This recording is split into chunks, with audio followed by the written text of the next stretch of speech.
भारतीय हुकूमत ने बांग्लादेश को एक फैसिलिटी जो कि 2010 से दे रखी थी वो फैसिलिटी वापस ले ली है। बिलियंस की ट्रेड बांग्लादेश की होती थी इस ट्रांसशिपमेंट के थ्रू, जो अब नहीं होगी। अब वो ट्रेड खत्म। अब वो जो है वो यूनिस साहब हाथ झाड़ के बैठ जाए। मोदी साहब ने जो है वो जोर का झटका दिया। कई वर्षों से बांग्लादेश बहुत फायदा उठा रहा था, लेकिन ये ट्रांसशिपमेंट की ये फैसिलिटी रोक दी गई।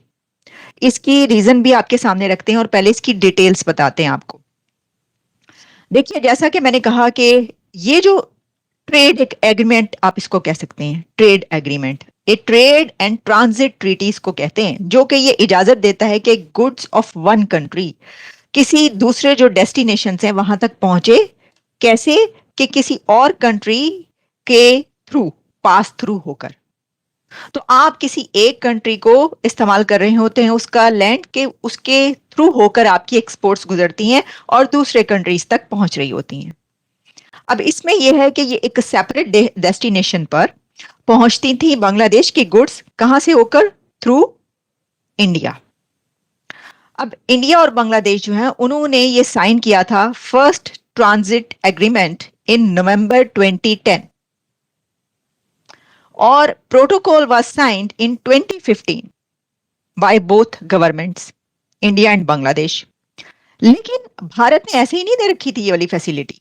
ये भी आप जान लें कि बांग्लादेश को जो एक इतनी बड़ी फैसिलिटी दे रखी थी वो इसलिए दे रखी थी, इसमें भारत को भी बहुत फायदा था। अच्छा, भारत कैसे इससे फायदा उठा रहा था, पहले इस पे बात के लेते हैं, फिर हम इस पे बात करेंगे कि ये बांग्लादेश के लिए एक जोर का झटका क्यों है मोदी हुकूमत की तरफ से। तो देखिए, इसमें यह है कि जब भारत ने बांग्लादेश को ये फैसिलिटी दी तो उसके जवाब में भारत को फायदा ये हुआ कि उन्होंने कहा कि वो इस्तेमाल करेंगे India to use 4 riverways through Bangladesh. और वो जो है वो आप समझ लें कि लिंक करता था कोलकाता टू मुर्शिदाबाद टू असम और इसी तरह और जो एरियाज है उनको। तो ये इंडिया ने उसके जवाब में एक फैसिलिटी ली थी, यानी दी फैसिलिटी क्या ली थी उन्होंने, उनको फैसिलिटी इसलिए भी दी थी। लेकिन बांग्लादेश के लिए ये एक बहुत बड़ा फायदा था। देखिए, बांग्लादेश की मिलियंस ऑफ डॉलर्स कह लें आप,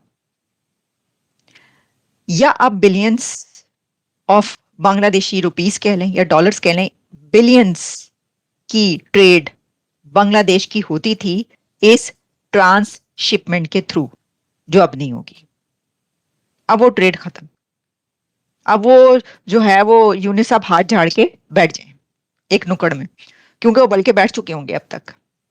उनके जो है वो बहुत ही जोर का, कहा जा रहा है बड़ा जोर का झटका लगा है मोहम्मद यूनुस साहब को, कि उनको मोदी साहब ने जो है वो जोर का झटका दिया है कि ठीक है, अगर ऐसा है तो फिर ऐसे ही सही जी, एन जे तो फिर एन जी सही, वो जो हम बात किया करते हैं अक्सर। अच्छा, अब हम इसके ऊपर बात करें, ये तो आपको पता चल गया कि ये क्या था फैसिलिटी और इसको कैसे यूज किया जा रहा था। लेकिन अब हम इसके ऊपर बात कर लें कि ऐसा किया क्यों गया, यानी ये कि मोदी हुकूमत की तरफ से या इंडिया की गवर्नमेंट की तरफ से ये स्टेप क्यों लिया गया। तो जैसा आप जानते हैं, रणधीर जायसवाल उन्होंने इसके ऊपर रोशनी डाली है। अच्छा, उन्होंने ये कहा कि पहले तो हम ये बताएंगे कि जो रणधीर जायसवाल हैं उन्होंने क्या बताया है कि उन्होंने ऐसा क्यों किया, लेकिन इसके बैकग्राउंड में क्या है कि ऐसा क्यों किया गया, इसके ऊपर भी थोड़ी सी बात कर लेंगे ना। बात तो देखें, कोई कंट्री जब कोई स्टेप लेता है तो वो बताता है कि भाई ये देखें, ये इस वजह से था, इसमें ये हो रहा था, तो हम क्या करते हैं, हमें ये बंद करना पड़ा। इंडिया कभी भी ये नहीं करता और ना ही ये कहेगा कि अच्छा ठीक है, तुम्हारी ऐसी की तैसी, तो हम तुम्हारा ये बंद करते हैं, हम तुम्हारा खर्चा पानी बंद करते हैं, हम तुम्हारा नाटका बंद करते हैं, हम तुम्हारा रास्ता बंद करते हैं। ये भारत नहीं कहेगा, कर उसने दिया है खर्चा पानी बंद। लेकिन उसमें यह है कि जो रणधीर जायसवाल है उन्होंने ये कहा कि जी ये जो है ना ट्रांसशिपमेंट फैसिलिटी, ये बांग्लादेश जो है export items by land route जो था वाया इंडिया, उसमें कहा जी बड़ा बैकलॉग है, इसमें हमें मसाइल हो रहे हैं, हमारे जो एक्सपोर्टर्स हैं उनको बड़ी प्रॉब्लम्स हो रही हैं, हम क्या करें। तो इसके ऊपर जो है वो उनका कहना था कि transshipment facility was extended to Bangladesh had over a period of time and resulted in significant जो backlog है at our airports and ports। तो उन्होंने कहा कि ये जो लॉजिस्टिकल डिलेज हैं एंड अदर हायर कॉस्ट जो हैं वो एक हर्डल बन चुके हैं to our own exporters and they are creating backlogs. तो भारत का ये कहना है, यानी रणधीर जायसवाल साहब का ये कहना है कि ये बैकलॉग्स बन गए, हमारे एक्सपोर्टर्स के लिए बड़ी प्रॉब्लम हो रही है, इसलिए हम इसको बंद कर रहे हैं, बांग्लादेश अपना कोई और रास्ता ढूंढे। ठीक है, ये तो उनकी स्टेटमेंट है जो कह दी गई। अब मैं आपको बताती हूं कि इसके पीछे और भी क्या बैकग्राउंड है। देखिए, आप जानते हैं कि अभी मोहम्मद यूनुस चाइना गए हुए थे, चीन में उन्होंने कोई 2-4 बड़के मार दी, बहुत बड़ी बड़ी स्टेटमेंट्स दे दी। ठीक है, पहले कहा जा रहा था कि पाकिस्तान बैक पर है बांग्लादेश की, तो उन्होंने कई एक ऐसी बड़के मारी कहने पर, तो इकोनॉमी जो उनकी है उसको कौन सपोर्ट करेगा। ठीक है, तो उन्होंने कहा अच्छा चलो फिर चाइना तो सपोर्ट कर ही सकता है ना, इकोनॉमी तो चाइना चलते हैं, तो चलते हो तो चीन को चलिए। वो चीन चले गए, लेकिन चीन जाने के बाद उनको चैन नहीं आया, क्योंकि उन्होंने 2-3 स्टेटमेंट्स दे दी। और वो एक तो स्टेटमेंट आपको पता ही है, बहुत सारी थी कि जिसमें उन्होंने जो बात की थी कुछ स्टेट्स की और कुछ ऐसी, और साथ में उन्होंने कहा कि बांग्ला जो है, Bangladesh is the only guardian of जो वो रीजन है उसमें, और जो सारी सिचुएशन वहां पे है उसका वो है, इसका कर तो बांग्लादेश है। अब ये कह तो दिया उन्होंने, लेकिन इसका उनको खुमियाजा तो भुगतना ही पड़ना था, और भुगतना पड़ रहा है, क्योंकि ये बहुत बड़ी बड़ी बातें हैं जो ऐसे ही नहीं कह देनी चाहिए। आपका हमसाया जो इतनी बड़ी ताकत है, यूनुस साहब ये जानते हैं। अच्छा, ऊपर से जो अमेरिका है उसने इतने ज्यादा उसके ऊपर, बांग्लादेश के ऊपर टैरिफ लगा दिए हैं कि बांग्लादेश को तो इसी के ऊपर जो है मसले मसाइल पड़ गए। कहा ही जा रहा था इंडिया पे सबसे ज्यादा लगेंगे, पता ही चला कि वो तो बांग्लादेश पे लग गए। पाकिस्तान पे भी मेरा हाल है 29% लगा दिए शायद, इंडिया पे तो 26% है।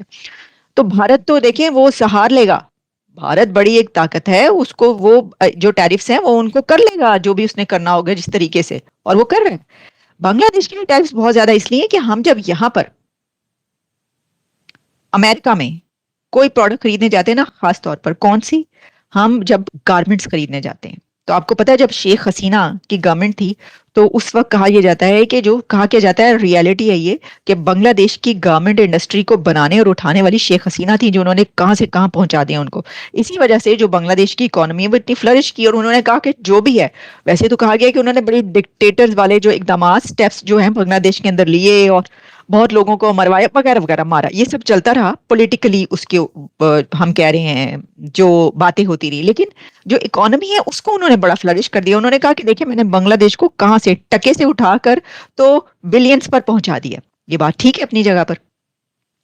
तो उसके अंदर जो है वो फिर जब वो चली गई, और उसके बाद अब जो इकोनॉमी है उसको कहां पर लेकर जाना है, तो वो जो गारमेंट फैक्ट्री और गारमेंट इंडस्ट्री जो बड़ी थी वो उसी दौर में बड़ी थी। और आपको पता है कि इस वजह से, हाँ ये आप सही कह रहे हैं, मैं भूल गई, गार्डियन ऑफ ओशन कहा था उन्होंने। मोहम्मद यूनुस साहब की आप अंदाजा करें कि क्या क्या वो कह रहे हैं कि जी रीजन के ये जो ओशंस हैं, हम तो Bangladesh is the only guardian of the oceans. पानी तुसी कितने बैठे हो, आप कहाँ बैठे हैं, आपके पास है कि आप ये बात करें। और देखें, आप एक अपने बहुत बड़े हमसाया जो ताकतवर है, वो उसके साथ जो आपको इतना सपोर्ट करता है इकोनॉमी से लेकर हर चीज में, उसके लिए अगर आप ऐसी बात कर रहे हैं तो आपको ये तो फिर तैयार रहना चाहिए था। तो बांग्लादेश को झटका मिलना शुरू हो गया है। मोदी साहब ने जो झटका दिया है ना बांग्लादेश को, वो गजब का था। अभी तक बांग्लादेश भारत के माध्यम से ट्रेड करता था, सामान शिप करता था, है ना, लेकिन अब जब मोदी सरकार ने ये बंद कर दिया है तो इनको करोड़ों का झटका लग सकता है। भाई आपने चाइना में जाकर जो हमारे नॉर्थ ईस्ट का जो एरिया है उसको लैंडलॉक्ड बोला था, तो बोलने से पहले सोचना चाहिए था ना, नहीं सोचे। भाई कहीं भी कोई भी बयान देने से पहले ना आपको ये सोचना चाहिए आप किसके बारे में बात कर रहे हो, आप उस देश के बारे में बात कर रहे हो, उसकी जमीन के बारे में बोल रहे हो जो आपको हमेशा से ऊपर रखता था, प्रायोरिटी देता था, आपका दोस्त बनकर रहता था। लग गए तुम्हारे यही करना था तुमको। बर्बादी की राह तुम्हारी चालू हो चुकी है, समझे। एक पड़ोसी पाकिस्तान जो कभी बाज नहीं आता था,